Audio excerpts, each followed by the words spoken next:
Bismillahirrahmanirrahim. Assalamualaikum warahmatullahi wabarakatuh. Perkenalkan, nama saya Nazla Mahda Herdina dari Prodi Pendidikan IPA Universitas Garut. Pada video kali ini saya akan mempresentasikan tentang etika berorganisasi.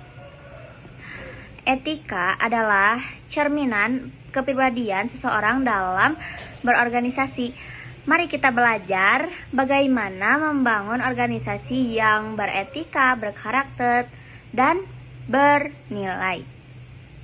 Langsung saja, apa itu etika berorganisasi? Etika adalah nilai dan norma yang mengatur perilaku seseorang dalam kehidupan sosial. Sedangkan organisasi sekelompok orang yang bekerja sama untuk mencapai tujuan yang sama. Dan apa itu etika organisasi? Yaitu pedoman moral dalam bertindak dan berinteraksi di dalam organisasi. Kemudian, tujuan etika berorganisasi yang pertama ada membangun kepercayaan antar anggota, yang kedua menciptakan suasana kerja yang sehat, yang ketiga menjaga nama baik organisasi, dan yang terakhir yaitu mengarahkan perilaku anggota agar sesuai nilai moral dan profesionalisme.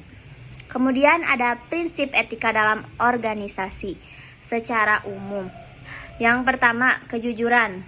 Memang ya, kejujuran adalah salah satu sifat yang sangat dibutuhkan dalam berorganisasi. Yang kedua adalah tanggung jawab. Tanggung jawab pula adalah perilaku yang harus dimiliki oleh anggota atau ketua-ketua organisasi. Yang ketiga ada keadilan, yang keempat ada kedisiplinan atau disiplin. Yang kelima ada kerjasama atau teamwork. Yang terakhir ada keterbukaan. Kemudian selanjutnya ada etika berorganisasi dalam perspektif Islam. Dalam surat amanah atau kepercayaan dalam surat Al-Anfal ayat 27. Yang kedua ada syura atau musyawarah dalam surat Asy-Syura ayat 38. Yang ketiga ada adil atau keadilan dalam surat An-Nahl ayat 90. Dan yang terakhir ada ikhlas dan niat karena Allah, yaitu hadis riwayat Bukhari dan Muslim. Selanjutnya ada dampak positif etika dalam berorganisasi. Yang pertama, organisasi lebih solid dan harmonis. Yang kedua ada citra organisasi meningkat. Yang ketiga ada keputusan lebih adil dan bijak. Yang keempat ada anggota merasa dihargai. Tentu ya, sebagai anggota akan sangat dihargai ketika ketuanya memiliki etika berorganisasi. Kemudian yang terakhir ada muncul rasa memiliki dan tanggung jawab bersama. Dan selanjutnya ada dampak negatif jika etika diabaikan oleh orang-orang yang sedang berorganisasi.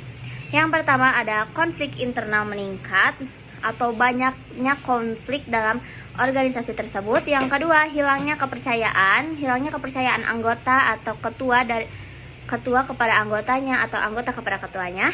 Yang ketiga ada kinerja menurun. Yang keempat ada organisasi kehilangan arah dan reputasi. Kemudian yang selanjutnya ada cara menanamkan etika dalam berorganisasi. Yang pertama ada menyusun kode etik organisasi. Yang kedua ada memberikan teladan dari pemimpin. Yang ketiga ada menumbuhkan budaya saling menghargai, karena tentu kalau kita menghargai orang lain juga pasti akan menghargai kita.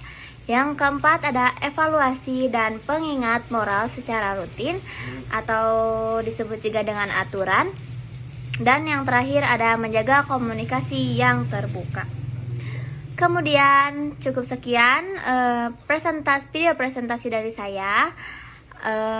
Akan saya simpulkan, organisasi yang hebat bukan karena banyaknya anggota, tetapi karena tingginya etika dan nilai yang mereka pegang. Sekian presentasi dari saya. Wassalamualaikum warahmatullahi wabarakatuh.